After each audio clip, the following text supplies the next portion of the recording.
자, 건축법의 기출문제 계속 풀어보겠습니다. 테마 2번 테마의 건축허가 등이라는 파트에서 이 두 번째 강의로 또 추가적으로 문제를 보도록 하겠습니다.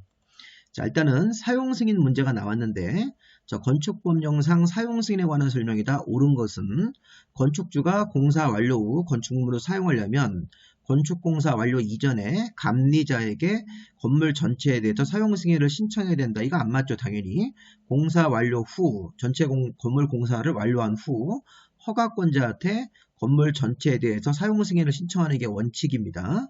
그래서 1번 질문 틀렸습니다. 2번, 건축주가 사용승인을 받은 경우에는 대기환경보조법상 대기오염물질 배출시설 가동신고를 한 것으로 봅니다. 이게 의제가 되는 규정이기 때문에 사용승인의 효과로서 사용승인을 받으면 대기환경보조법상 대기오염물질 배출시설 가동신고를 한 것으로 의지해 줍니다. 자, 2번이 정답입니다. 자, 3번, 허가권자가 법령이 정한 기간 내, 이게 7일이죠. 7일 안에 사용승인서 교부 안 하면 아무런 문제가 없는데도 현장 검사를 해서 검사 합격해서 문제가 없으면 7일 이내 사용승인서를 교부해야 되는데 이 법령이 정한 기간 7일 내 사용승인서 교부 안 하면 건축주는 그 건물을 직접 사용하거나 임차인 같은 사람들을 들여서 사용하게 할 수 있습니다. 계속 보시면 틀린 거죠. 자, 4번. 자, 건축물의 사용승인을 신청하려면 공사 시공자가 작성한 중간감리 보고서, 공사 예정도서를 첨부하는 게 아니고, 자, 우리 건축주가 사용승인을 신청을 할 때는 시공자에게 공사 완료 도서라는 걸 받고 감리자에게 감리 완료 보고서라는 걸 받아서 자, 시공자가 만들어준 공사 완료 도서, 감리자가 만들어준 감리 완료 보고서라는 걸 첨부해가지고 사용승인을 신청하는 거기 때문에 중간감리 보고서 틀렸고 공사 시공자가 만들어주는 게 아닙니다. 감리자가 작성을 한 감리 완료 보고서, 시공자가 작성을 한 공사 완료 도서를 첨부를 해야 됩니다. 자, 5번 보시면 사용승인서 교부 전에 공사 완료된 부분이 있다면 건폐율 용적률 등 법정된 기준에 적합하면 자, 임시 사용승인 같은 걸 할 수 있습니다. 직권으로. 임시 사용승인 기간은 2년 이내로 하는 것이 원칙이니까 1년 이내가 아닙니다. 2년 이내입니다. 정답은 우리가 2번으로 봐야 되겠죠. 12번 문제는 정답이 2번으로 보시고 자, 추가적으로 이거 하나만 더 볼게 보충으로 자, 이걸 외우라는 건 아닌데 자, 사용 승인을 받을 때 건축허가권자가 이쪽 관련 관청이랑 업무 협의를 해가지고 여기 보시면 대기오염물질 배출시설 가동신고 같은 것을 한 것으로 의지해 줍니다. 하나만 더 보면 국토계획법상 준공검사, 국토계획법상 개발행위 여기 개발행위 중에서 건물 건축 같은 거 했을 때 준공검사를 받아야 되는데 사용승인을 받으면 이 준공검사 같은 걸 받은 것으로 의지해 주게 되어 있습니다. 이게 국토계획법상 문제입니다. 자, 이런 식으로 해서 여기 국토계획법상 여기 도시계획 시설사업의 준공검사 같은 것도 의제가 되는데 여기 분홍색으로 색깔칠한 두 개는 기출이 됐던 거니까 한번 보실 필요가 있습니다. 사용승인을 받으면 이렇게 11가지 의제 처리해주는 각종 이런 검사 같은 것들이 있으니까 이런 것들을 받은 것으로 의제한다. 사용승인의 효과로서 이게 좋은 거죠. 건축주가 이거 의제되지 않으면 별도로 따로 받아야 되는 거기 때문에 자, 분홍색으로 체크한 거 두 가지는 기출문제 나왔던 것들이니까 한번 읽어보시고 자, 12번 문제. 자, 이것도 좀 어렵습니다. 이 부분 문제는 건축 신고, 우리 건축법 14조에 따라서 신고하고 건축물을 건축하거나 대선하는 건물이 있는데 자, 신고하면 건축허가를 받은 것으로 볼 수 있는 경우에 해당하지 않는 것은 보시면 자, 지금 이게 문제가 지금 이 문제 전체가 다 이게 대선이고 요거는 이제 신축인데 자, 연면적 150제곱미터짜리고 3층짜리 건물의 피난계단의 증설이다. 이렇게 되어 있습니다. 자, 요거는 지금 1번이 답이 돼야 돼요. 요거는 대선으로 처리하셨습니다. 요런 대선 같은 경우는 요 증설 같은 대선은 건축 신고하면 허가받은 것으로 볼 수 있는 대선이 아닙니다. 왜냐하면 층이 3층이기 때문에 요게 200제곱미터 미만이고 3층 미만인 건물의 대선 같은 걸 할 때 신고 대상으로 뺄 수 있는 대선이 되는 겁니다. 이거 잠깐 한번 보시면 자, 우리가 건축 신고 대상에서 요건 3번, 4번을 잘 보십시오. 우리 앞에 강의에서 봤는데 85 이내 증기재축, 관리농림 자연에서 200 미만이고 3층 미만의 건축, 요거 신축이죠.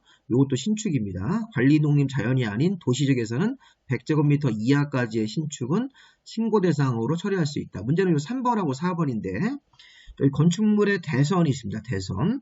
자, 건축물의 대선도 원래는 건축허가를 받아야 되는데 잘 보세요. 우리 대선은 예전에 증설도 있었고 해체도 있었고 3개 이상 수선 같은 대선이 있었습니다. 자, 그런데 건축물을 대선 같은 거 할 때 증설이든 해체든 뭐 3개 이상 수선이든 대선 같은 걸 처리할 때 건물의 연면적이 300 미만이고 3층 미만짜리 건물에 들어가서 대선할 때는 모든 대수선이 신고 대상으로 처리할 수 있습니다. 증설이든 해체든 뭐 3개 이상 수선이든. 반면에 200제곱미터 미만 3층 미만보다 벗어나는 큰 건물일 때는 요 4번으로 가셔서 요 4번의 대선은 내력벽 30제곱미터 이상 수선, 기둥이나 보호 지붕틀을 3개 이상 수선, 방화벽의 수선 같이 요 건물 사이즈 200 미만 3층 미만보다 클 때는 200 미만보다 큰 200 이상, 3층 미만보다 큰 3층 이상 건물에 대해서는 3번을 적용하지 말고 4번을 적용해서 수선 쪽으로 끝나는 것만 이게 신고로 처리할 수 있다는 것입니다. 자, 그래서 좀 잘 보십시오. 1번 건물이 연면적이 150이고 3층이면요. 그러면 여기 항목 중에 여기 3번 항목에 못 들어갑니다. 4번 항목으로 들어가셔야 돼요. 자, 여기 200 미만이고 3층 미만이기 때문에 3층 이상 건물이면 이 3번 항목으로 처리할 수 없기 때문에 4번 항목으로 가서 대성 중 이렇게 수선, 30제곱미터 이상 수선, 3개 이상의 수선 이런 것들만 신고 대상으로 처리한다. 이렇게 1번이. 그리고 3층짜리 건물이면 증설 해체 같은 경우는 안 되고 뭐 3개 이상 건축물의 피난 계단 같은 것들의 수선, 이렇게 수선 쪽만 처리를 해야 됩니다. 근데 2번 보시면 180이고 2층짜리 건물이면 185 2층이면 여기에 들어가는 건물이기 때문에 모든 대선이 신고로 처리할 수 있는 겁니다. 여기 2번 지문은. 3번도 연면적이 270제곱미터면 아까 우리 200 미만을 벗어났죠. 큰 건물입니다. 3층도 3층이기 때문에 자, 이 경우는 여기 3번으로 해석이 안 되고 4번으로 가셔서 끝에 가서 30 이상 수선, 3개 이상 수선, 방화벽 같은 것들은 그냥 수선인데 이런 식으로 4번 항목에 들어가서 수선 쪽이기 때문에 이게 신고 대상으로 처리할 수가 있는 것입니다. 자, 이 문제가 왜 심한 문제인지 다시 한번 생각을 해보십시오. 1번 지문에 연면적 150제곱미터고 층이 3층이면 아까 우리 대선을 처리할 때 3번 항목으로 들어갈 수가 없다. 왜? 3층 미만이기 때문에. 그러면 모든 대선이 아니라 4번으로 내려가서 이 사이즈보다 큰 건물일 때는 이 4번 대선으로 가셔가지고 30 이상의 수선, 기둥이나 보나 지붕틀을 3개 이상 수선, 방화벽의 수선, 이렇게 증설 해체는 포함시키지 않고 수선 쪽만 신고 대상으로 처리할 수 있다. 이 얘기입니다. 잘 생각을 해보셔야 됩니다. 그래서 여기 지금 1번이 신고 대상으로 처리할 수가 없는 증설입니다. 근데 2번하고 3번 같은 경우는 맞는 겁니다. 신고 대상으로 하는 거.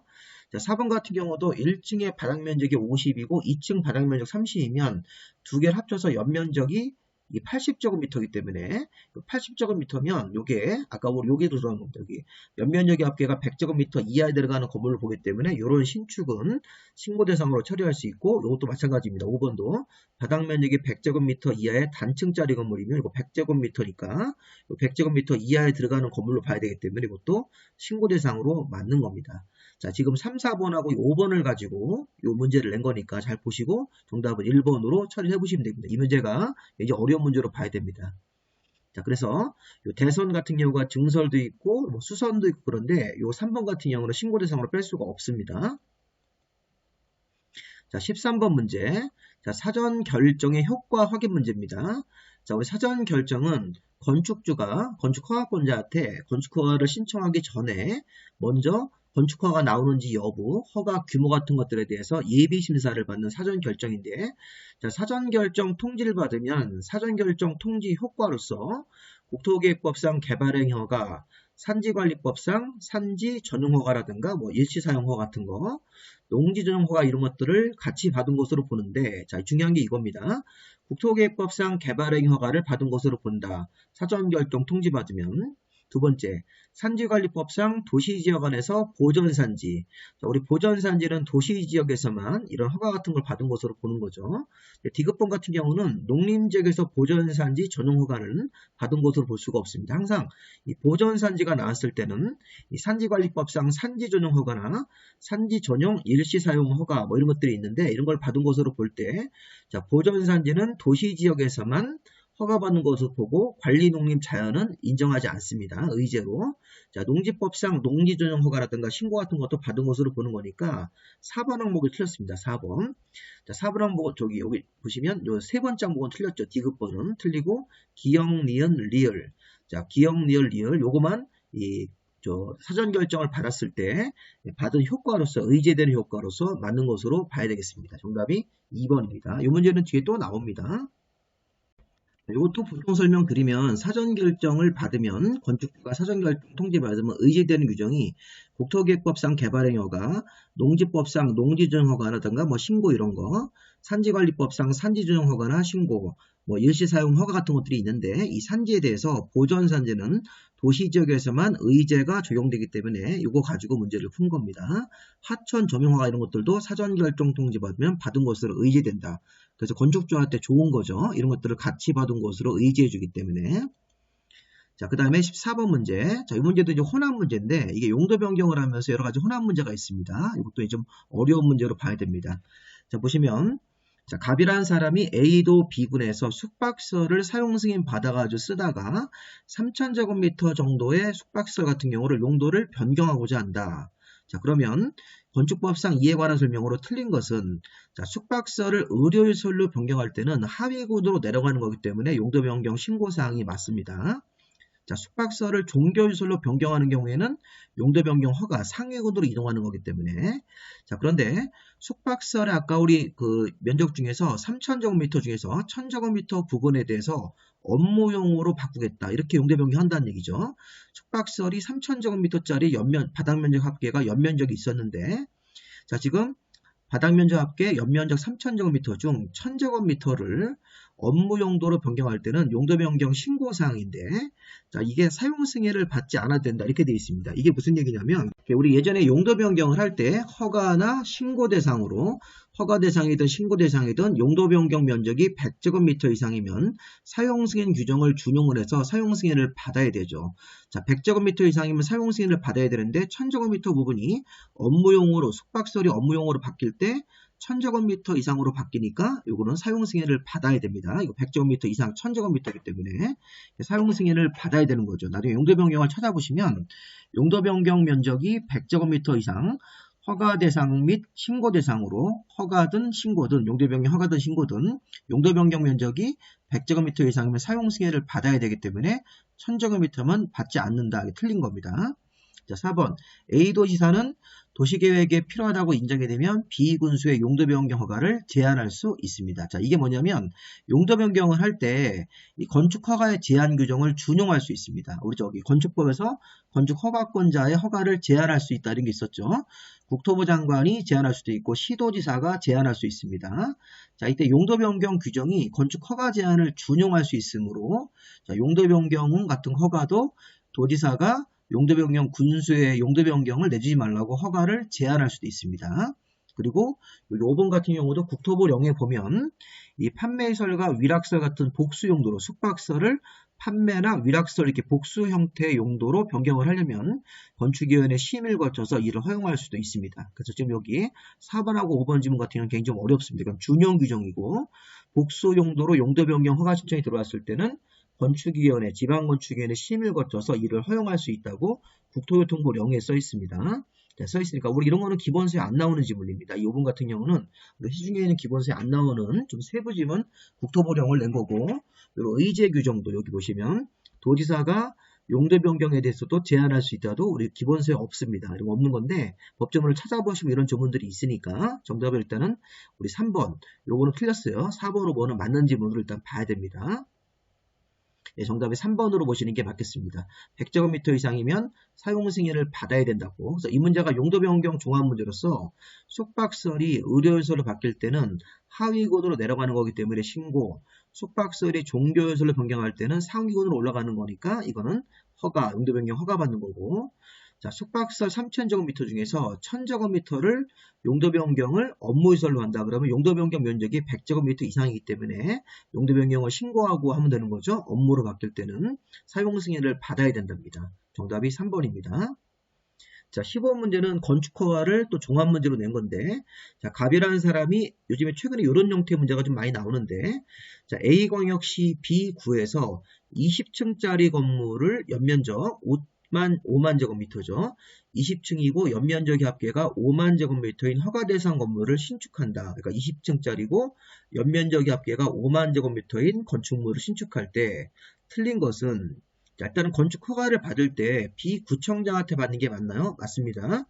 자, 광역시에서 구가 있을 때는 21층 이상 건물, 연면적의 합계가 10만 제곱미터 이상 둘 중에 하나가 들어가면 여기 광역시한테 허가를 받아야 되는데 지금 이제 21층보다 미달이고 연면적 10만 제곱미터 이상보다 미달이기 때문에 이거는 구청장한테 허가를 받는 게 맞습니다.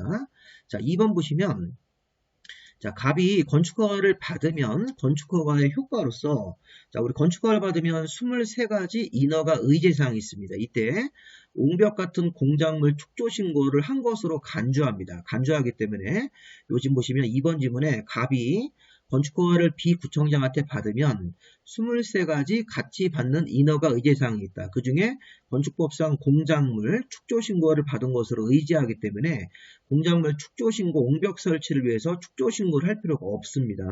2번이 틀린 겁니다. 3번 자, 건축허가를 받은 이후에 공사 시공자 변경. 자, 우리 건축허가를 받고 나서 건축주, 시공자, 감리자 변경은 건축허가권자한테 신고하는 사항입니다. 그래서 시공자나 감리자 변경, 건축주 명의 변경했을 때는 신고 사항이니까 이거 맞습니다.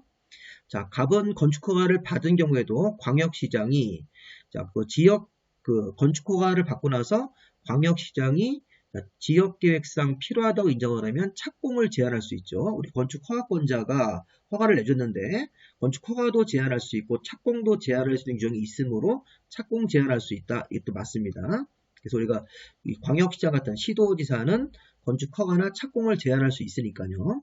자, 감리자는 필요하다고 인정하면 공사 시공자한테 상세 시공 도면을 작성하도록 요청할 수 있다. 자, 제가 만든 유학집이나 기본서 보시면요. 자, 상세 시공 도면은 연면적이 이게 5,000제곱미터 이상일 때 만드셔야 됩니다.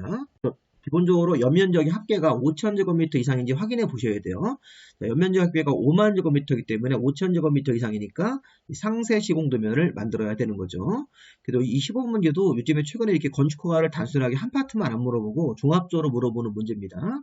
자, 허가권자가 구청장이다. 여기 20층이나 연면적 합계가 5만 제곱미터니까 21층 이상도 아니고 연면적 합계가 10만 제곱미터 이상도 아니기 때문에 자, 건축허가를 받으면 23가지 인허가 의제사항이 있는데 그 중에서 이 공작물 축조신고, 건축법상 이렇게 5m 이상 공작물 세울 때는 공작물 축조신고라는 걸 83조에 따라서 해야 되는데 이 공작물 축조신고를 받은 것으로 간주해 줍니다.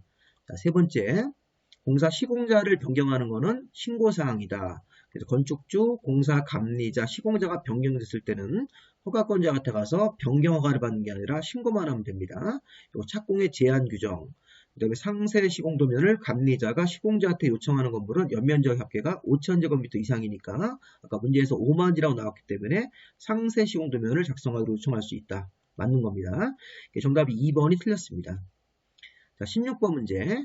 자, 우리가 이 문제 굉장히 어려운 문제입니다. 최고 어려운 문제로 봐야 됩니다. 이것도 완전히 수능 시험에서 킬러형 문제처럼 우리 중개사도 이렇게 킬러형 문제가 나옵니다. 아주 어려운 문제입니다. 이거는. 근데 뭐 잘 찍는 분들은 맞출 수 있는데 이게 답이 지금 1번입니다. 1번은 맞는 지문이고 나머지 지문들은 틀린 겁니다. 자, 우리 건축법상 신고 대상 가설 건축물들이 있는데 그 중에서 전시용 견본주택을 축조한다. 자, 옳은 것을 모두 골라라. 전시용 견본주택을 축조할 때는 여기 전시형 견본주택이 모델하우스예요. 모델하우스이기 때문에 대지와 도로 관계 같은 것들을 적용을 해야 됩니다. 모델하우스에 사람들이 구경하러 오면 이 전시형 견본주택에 들어올 수 있는 도로와 대지는 2m 이상을 접해야 됩니다. 이런 것들은 적용이 되는 겁니다. 자, 견본주택의 존치기간은 분양 완료일까지가 아닙니다.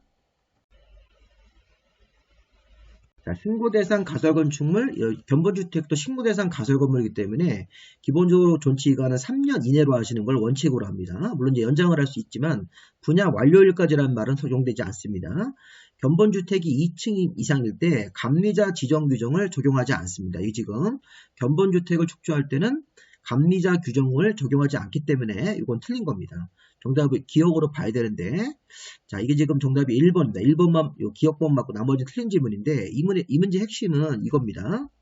자, 우리 가설건축물, 전시용 가설건축물 있다. 우리 가설건축물을 축조 신고하는 건 여러 가지가 있는데 그 중에 전시용 견본주택을 질 때는 이 다음 규정을 배제한다. 공사의 감리자 지정 규정, 대지 안에 조경 설치하는 규정, 도로를 지정 폐지하는 규정 이런 것들은 적용하지 않습니다. 자, 그런데 좀 잘 보세요. 자, 여기 44조 대지와 도로와의 관계는 견본주택 같은 걸 지을 때 배제하는 규정에 포함되어 있지 않습니다. 44조는 적용을 하는 겁니다. 자, 이렇게 여러 가지 내용들을 전시용 견본주택 지을 때 적용하지 않는데 44조는 여기 배제하는 규정이 없기 때문에 적용을 해야 됩니다. 그리고 감리자 지정 규정은 보시면 감리자 지정 규정은 공사 감리자 지정 요거 25조입니다. 이거를 적용하지 않기 때문에 이런 것들은 우리가 디귿번 항목에서 요거는 틀린 거로 봐야 되겠죠. 여기서 감리자를 지정할 필요가 없는 겁니다. 감리자 지정 규정은 배제하기 때문에. 그리고 견본주택은 축조신고 가설건물이니까 존치기간이 3년 이내에 연장할 수 있다. 이렇게 들어가는 거지 분양 완료일까지 존치기간을 쓰는 게 아닙니다. 니은 디귿 틀렸고 기억이 맞습니다. 기억번. 자, 전시용 견본주택 같은 걸 지을 때는 여기 44조는 배제하는 규정이 아니니까 적용을 해야 됩니다. 자, 그런데 문제는 이 전시용 견본주택을 제외한 나머지 축조신고 가설건축물은 여기 써있는 규정들을 다 배제하는 겁니다. 굉장히 많죠. 자, 그래서 이게 킬러형 문제입니다. 여기 보시면 44조 같은 것들을 나머지 가설건물에 대해서는 적용을 배제합니다. 자, 그러면 이런 것만 한번 확인해 보세요. 답을 필요 없습니다. 자, 우리가 축조신고하고 짓는 가설건물이 있는데 이 앞에서 자, 축조신고하고 짓는 가설건물을 20조 3항에 따라서 허가받는 게 아니라 축조신고하는 가설건물이 여러 가지가 있습니다. 그런데 그 중에서 전시용 견본주택을 지을 때는 감리자 규정은 배제한다. 대제안의 조경 규정 배제한다. 도로를 지정 폐지하는 규정 같은 경우는 배제한다. 근데 건축법의 44조인 대지와 도로와의 관계는 적용을 하게 되어 있습니다. 요거 하나 찍으셔야 됩니다. 문제에서 나왔기 때문에 대지와 도로와의 관계는 적용이 된다. 그래서 이 견본주택 같은 걸 지을 때도 이 견본주택을 짓는 대지가 도로에 2m 이상 접해야 됩니다. 자, 그런데 감리자 지정 규정은 적용하지 않죠. 감리자 지정 규정 같은 경우는 적용하지 않는다. 조경 같은 규정, 도로를 지정 폐지하는 규정 같은 경우는 적용하지 않습니다. 자, 그런데 문제는 이겁니다. 자, 전시용 견본주택을 제외한 나머지 가설건물을 지을 때는 공사 감리자 규정도 배제하고 대지와 도로와의 관계, 대지안의 조경, 여기 대지와 도로와 관계주도 나머지 가설건물에 대해서는 배제하는 규정으로 봐야 된다는 것입니다. 이렇게 차이가 있으니까 약간 차이를 보시는데 중요한 건 요겁니다. 요거 전시용 견본주택 같은 걸 지을 때는 44조 규정은 배제하는 규정이 아니기 때문에 적용을 한다. 요거 하나를 잘 보시기 바랍니다. 또 나올 수 있으니까 31회 때 나왔던 지문입니다. 자, 거기서 정답을 1번으로 보시는 겁니다. 요 문제 굉장히 어려운 건데 이런 건 그냥 참고사항입니다. 전시용 견본주택을 제외한 나머지 가설 건물을 신고하고 지을 때는 이런 여러 가지 규정들을 배제하는데 감리 규정 배제하고 대지와 도로와의 관계도 배제합니다. 조경 같은 것도 배제하고 또 건축선의 후퇴 같은 것들도 배제하도록 되어 있습니다. 그 밖에 여러 가지가 있네요. 이런 걸 다 외울 수는 없는 겁니다. 자, 17번 문제도 건축 신고에 대한 종합 문제입니다. 자, 갑이라는 사람이 A도 B시에서 연면적 100제곱미터네요. 층은 2층짜리 건물을 대선을 한다. 그럼 이 대선할 때 이런 느낌이 나셔야 돼요. 우리 앞에서 배운 거 대선하는 건물의 사이즈가 200 미만이고 3층 미만이라는 조건에 딱 걸렸습니다.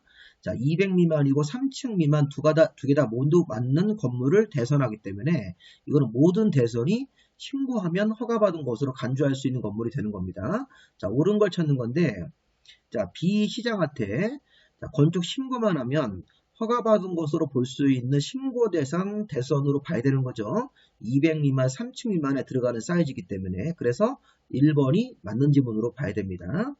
자, 이거 건축 신고한 건물의 시공자 변경, 아까 우리 허가받은 거와 마찬가지로 자, 건축을 할 때 시공자나 감리자가 변경되고 건축주가 변경되면 이거는 변경 신고만 하면 되는 사항입니다. 변경 허가받을 필요가 없습니다. 그리고 건축신고 수리 전에 안전영향평가를 실시. 자, 우리 안전영향평가는 큰 건물일 때 하는 겁니다. 허가 대상으로 안전영향평가 받는 건물은 초고층 건물일 때.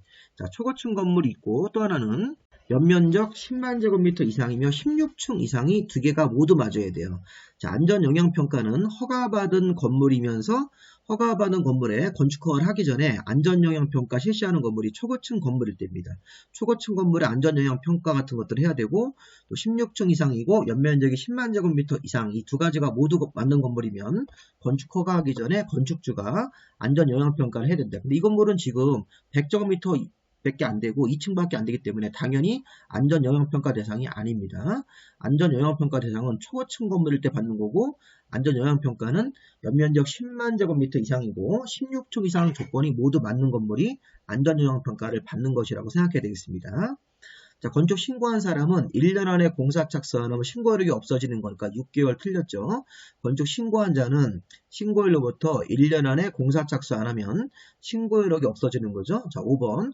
건축 신고를 한 갑은 공사 끝나면 사용 승인 없이 건물을 사용하는 게 아니라 이게 신고 대상, 대선을 신고 대상으로 했을 때는 나중에 사용 승인을 받아야 되는 거죠. 사용 승인을 받아야 된다. 1년 안에 공사를 착수해야 된다. 안전영향평가 대상이 아니다. 이렇게. 자, 이거 건축 신고하면 허가받은 것으로 보는 대선에 해당된다. 대선이 200 미만이고 3층 미만이기 때문에 자, 신고한 건물의 공사 시공자나 감리자 변경은 신고사항이다. 이렇게 해서 17번 문제도 종합문제로 이런 문제를 풀 수 있으셔야 됩니다. 자, 그 다음에 정답은 이거 1번으로 봐야 되겠죠. 18번. 자, 우리 건축허가의 제한. 자, 이 문제도 한번 잘 보세요. 자, 우리 건축허가의 제한은 국토부 장관이나 시도지사가 자기 아래에 있는 허가권자를 제한하는 거죠. 국토부 장관이 제한할 때는 국토관리상 직권으로 제한할 수도 있고, 또는 이게, 자, 주무부 장관이 국방, 문화재, 환경, 국민경제상 필요하다고 국토부에게 요청을 하면 주무부 장관의 요청을 받아서 건축허가를 제한할 수 있었습니다. 그래서 국토부 장관은 국토관리를 위해서 또는 국방, 문화재, 국민경제를 위해서 주무부 장관이 요청을 하면 건축허가를 제한할 수도 있고 시도지사도 지역계획이나 도시계획상 필요하면 건축허가나 착공을 제한할 수 있습니다. 자, 1번 질문 보시면 자, 국방, 문화재, 국민경제를 위해서 주무부 장관이 요청을 했으니까 건축허가를 제한할 수 있습니다. 자, 두 번째, 지역계획이나 도시계획을 위해서 필요하면 시도지사도 자기 아래에 있는 시장 문수를 제한해야 되는데 지금 도지사가 특별광역시장한테 건축허가를 제한할 수 있다. 이거는 지금 틀린 겁니다. 자, 지역계획을 위해서 도지사는 자기 아래에 있는 시장이나 군수를 제한하는 거지 같은 서열의 자치시장을 제한하는 것은 아닙니다. 자, 1번도 아까 제가 잘못 봤는데 1번도 틀렸죠. 주무부 장관이 허가를 제한하는 게 아닙니다. 자, 지금 국방, 문화재, 국민경제를 위해서 자, 주무부 장관이 국토부 장관한테 요청을 하면 국토부 장관이 자기 아래에 있는 허가권자를 제한하는 거지 주무부 장관이 직접 허가권자를 제한하는 게 아닙니다. 주무부 장관이 이런 이유로 국토부 장관한테 요청을 하면 국토부 장관이 국토부 장관 아래에 있는 허가권자의 허가를 제한할 수 있습니다. 그래서 1번도 틀렸습니다. 자, 언뜻 읽다 보면 이거 맞는 지문처럼 보이는데 저도 약간 실수를 했습니다. 자, 지금 국토부 장관은 주무부 장관의 요청을 받아서 국방문화재, 국민경제를 위해서 국토부 장관이 건축허가권자 허가를 제한하는 거고 2번 지문은 도지사는 자기 아래에 있는 시장 문수를 제한하는 거지 도지사가 자치시장의 허가를 제한할 수는 없습니다. 1번, 2번 다 틀렸고 허가를 제한하는 경우 제한기간은 2년 이내 1회 하나여 1년 내에서 연장할 수 있죠. 2+1로 연장하는 거니까 3번이 맞는 거로 봐야 되겠네요. 자, 4번 시도지사가 자기 아래에 있는 허가권자를 제한할 때는 토지이용 규제 기본법에 따라서 주민의견을 청취한 후 건축위원회 심의를 거쳐야 됩니다. 자, 이게 지금 뭐가 틀렸냐면 주민의견을 청취하거나 하거나가 아닙니다. 주민의견을 들은 후 지방건축위원회 심의까지 거쳐야 되는 거기 때문에 이 두 개를 다 하셔야 돼요. 주민의견을 들은 후 건축위원회 심의까지 거쳐야 된다. 근데 하거나 그러면 두 개 중에 하나만 하면 된다는 얘기기 때문에 틀린 겁니다. 이것도 교묘하게 문장을 이 하거나라는 이런 그 뒤에 있는 표현을 바꿔가지고 문제를 했는데 원문을 보면 시도지사가 건축허가를 제한하는 경우에는 주민의견을 들은 후 건축위원회 심의를 거쳐서 주민의견도 듣고 심의까지 거친 다음에 허가를 제한해야 되는 거죠. 자, 5번 질문도 국토부 장관이 건축허가를 제한했을 때는 허가권자한테 제한 목적, 제한 기간, 대상 건축물의 용도, 제한 지역의 위치, 면적 같은 것들을 허가권자한테 통보하도록 되어 있습니다. 그럼 통보받은 허가권자가 그 내용을 공고하는 겁니다. 허가권자한테 통보하고 통보받은 허가권자가 내용을 공고하는 거지 국토부 장관이 공고하는 게 아닙니다. 이거 앞에서 한번 옛날에 풀어봤던 문제를 또 이렇게 응용해서 낸 겁니다. 정답은 3번입니다.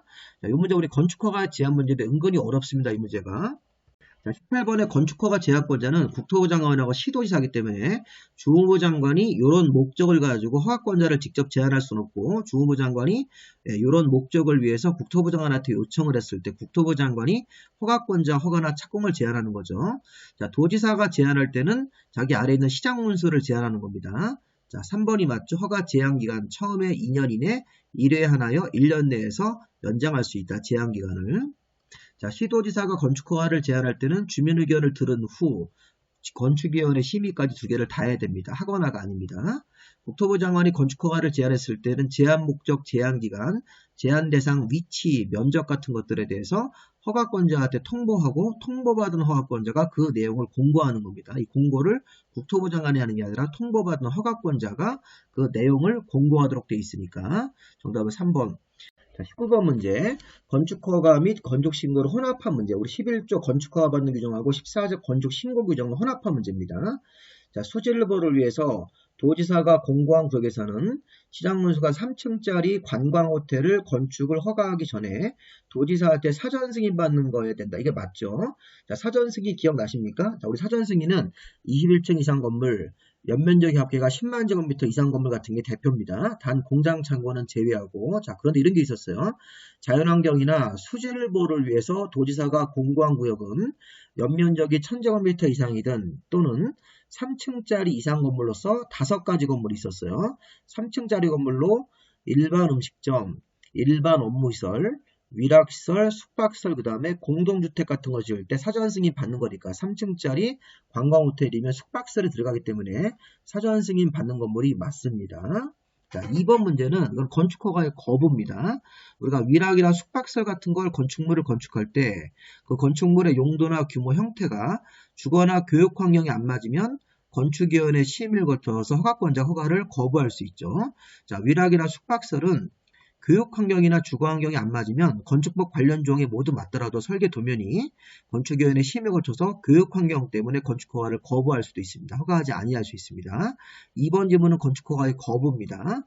1번 지문은 건축허가 배울 때 사전 승인 규정이고, 자, 3번 규정은 건축허가의 제한이죠. 시도지사가 자기 아래에 있는 신구청장 건축허가를 제한했을 때는 국토부 장관한테 즉시 보고하도록 되어 있고, 국토부 장관이 너무 지나치면 시도지사한테 허가 제한을 해제하라고 명령할 수 있으니까 이거 맞습니다.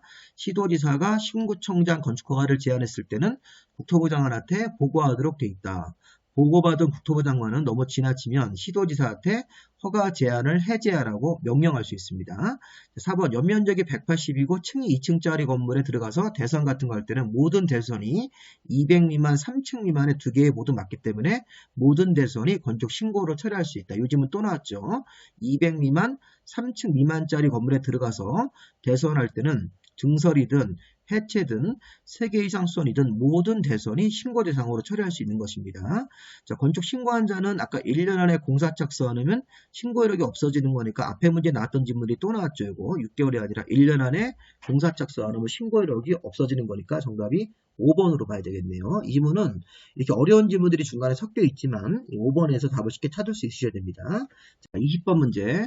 건축허가의 제한에 관한 설명이다. 틀린 것은, 자, 우리 건축허가 제한할 때는 국토부 장관이나 시도지사가 자기 아래 허가권자의 허가나 착공을 제한할 수 있었죠. 자, 1번 질문처럼 국방부 장관이 국방을 위해서 국토부 장관한테 요청을 했으니까 그 요청을 받아서 국토부 장관이 자기 아래에 있는 허가권자 허가를 제한할 수 있습니다. 자, 2번 교육과 및 교육환경 개선을 위해서 요청을 하면, 자, 국토부 장관이 교육감의 요청을 받아서 허가나 착공을 제한할 수 있다. 이건 좀 이상하죠. 자, 교육감은 주무부 장관이 아닙니다. 아니기 때문에 이 교육감 같은 분들이 요청했을 때는 허가 제한 사유라고 볼 수가 없습니다. 우리 법조문에 보시면 주무부 장관이 국방, 국민 경제, 그러면 문화재 보전 이런 이유로 이렇게 주무부 장관들이 국토부 장관한테 요청했을 때 허가 제한이 들어가는 거지 교육감이 요청을 할 수 있는 권한은 없다고 보셔야 되겠습니다. 2번 질문 틀렸습니다. 자, 3번. 자, 특별시장이 지역계획상 필요하면, 그러니까 시도지사인 특별시장이 지역계획이나 도시계획상 필요하면 자기 아래에 있는 구청장의 허가를 제한할 수 있죠. 자, 건축물이나 건축허가나 착공을 제한할 때는 제한기간 2년 이내에 또 나왔죠. 1회 하나여 1년 내에서 이 제한기간을 연장할 수 있다. 자, 도지사가 자기 아래 군수 같은 사람들의 허가를 제한했을 때는 국토부 장관한테 보고해야 되고 국토부 장관은 너무 지나치다고 인정하면 해제를 명할 수 있으니까 맞습니다. 정답은 2번입니다. 교육감은 국토부 장관한테 건축허가를 제한해달라고 이렇게 요청하는 자가 아닙니다. 자, 21번이 또 어려운 문제 나왔죠. 작년도 문제인데, 자, 우리 안전영향평가 같은 것들은 아까 우리 건축허가를 받을 때 안전영향평가는 초고층 건물일 때 허가받기 전에 안전영향평가 받아야 되고 건축허가를 내주기 전에, 그리고 안전영향평가가 또 어떤 거 있었습니까? 16층 이상 건물이고 연면적이 10만 제곱미터 이상 건물일 때 초고층 건물하고 연면적이 10만 제곱미터 이상이면서 16층 이상 건물이면 건축허가를 하기 전에 안전영향평가를 받아야 됩니다. 근데 안전영향평가를 받는 항목이 여기 보시면 설계 기준과 하중의 적정성, 하중 시스템의 여기 보시면 해석 같은 거, 설계의 적정성, 집안 조사 방법, 집안의 안전성, 지하 수위 이런 것들이 있는데 이 5번이 틀렸습니다. 이것도 굉장히 어려운 문제입니다. 사실은 이게 지금 지방건축위원회가 결정한 사항이 아니라 여기 보시면 여기 안전영향평가 대상 항목에서 국토부 장관이 필요하다고 인정하는 사항입니다. 국토부 장관이 필요하다고 인정하는 사항을 건축위원회가 결정하는 사항이라고 이걸 바꾸는 겁니다. 그래서 이런 것들도 우리가 보면 이 중개사가 중개업무 볼 때 관련된 거는 좀 아닌 것 같은데 출제원들이 좀 지나치게 어렵게 문제를 낸 것 같습니다. 안전영향평가 이런 것들은 건축사 시험 볼 때나 공부하는 거지 중개사 시험 볼 때 공부하는 건 아닌데 좀 문제가 너무 어렵게 출제된 것 같습니다. 그래서 이거 같은 경우는 여기 1번, 2번, 3번, 4번 같은 경우는 안전영향평가 대상이 맞습니다. 근데 중요한 거는 여기 5번 지문에서 국토부 장관이 필요하다고 인정하는 사항을 안전영향평가 대상으로 할 수 있다. 여기 지방건축위원회가 결정하는 사항이 아니다. 그리고 조금 더 우리가 봐야 될 것은 안전영향평가는 건축허가를 하기 전에 허가권자가 초고층 건물 같은 것들에 대해서는 안전영향평가를 실시해야 되고 초고층 건물이 아니더라도 자, 연면적이 10만 제곱미터 이상이면서 동시에 16층 이상 건물 이 두 가지가 모두 맞는 건물이면 안전영향평가 같은 것들을 실시해야 됩니다. 건축허가 하기 전에. 정답은 5번으로 보시고, 자, 마지막 문제 이거 아까 나왔던 문제 또 나왔습니다. 이거 33회 때 자, 건축 허가 대상 건물을 건축하려는 자가 사전 결정을 먼저 신청해서 사전 결정 통지받으면 의제되는 게 있었죠. 농지법상 농지전용 허가, 하천법상 하천 전용 허가, 국토계획법상 개발행위 허가, 산지관리법상 보전산지에 대한 전용 허가를 받은 것으로 보는데 이 보전산지는 도시지역에서만 의제가 되니까 도시지역 외의 지역에서는 적용하지 않습니다. 이 문제가 아까 나왔던 문제랑 똑같죠. 같은 형태의 문제입니다. 자, 기역, 니은, 디귿만 사전결정 통지받았을 때 허가받은 것으로 볼 수 있는 의제사항입니다. 기역, 니은, 디귿 정답이 3번으로 봐야 되겠습니다. 자, 이렇게 건축법은 이 두 번째 테마 건축허가 파트가 어려우니까 이런 부분들 다시 한번 잘 포인트를 잡아보십시오. 아까 사용승인 문제 있었죠. 사용승인 문제. 사용승인권자, 사용승인가는 7일 이내 내줘야 된다. 사용승인 같은 거 받으면 아까 대기오염물질 배출설 같은 거, 신고 같은 거 받은 것으로 본다. 임시사용승인 같은 것도 할 수 있다. 기간은 2년 내에서. 그리고 아까 건축 신고 대상 중에서 대선 같은 경우가 어떤 경우 신고 대상이냐 200 미만이고 3층 미만 조건을 모두 맞는 그 건물은 모든 대선이 신고 대상이고 그 규모를 초과했을 때는 수선 쪽만 신고 대상으로 처리한다. 그러니까 사전 결정할 때 보전산지 같은 것들에 대한 전용 허가는 도시지역에서만 적용된다. 그 밖에 용도 변경 혼합 문제, 건축허가 혼합 문제 같은 거 그러니까 우리 전시형 견본주택 같은 거 지을 때 배제하는 규정에 대지와 도로와 관계는 적용되지 않았죠. 나머지 이런 내용들 한번 읽어보시면 되겠습니다. 자, 여기까지 보시고 자, 우리 건축법도 좀 어려운 부분이 있으니까 한번 기출문제를 여러 번 반복해서 보십시오. 자, 다음 강의는 건축물의 유지관리 부분을 보도록 하겠습니다. 자, 여기까지 강의 마무리하겠습니다. 수고 많이 하셨습니다.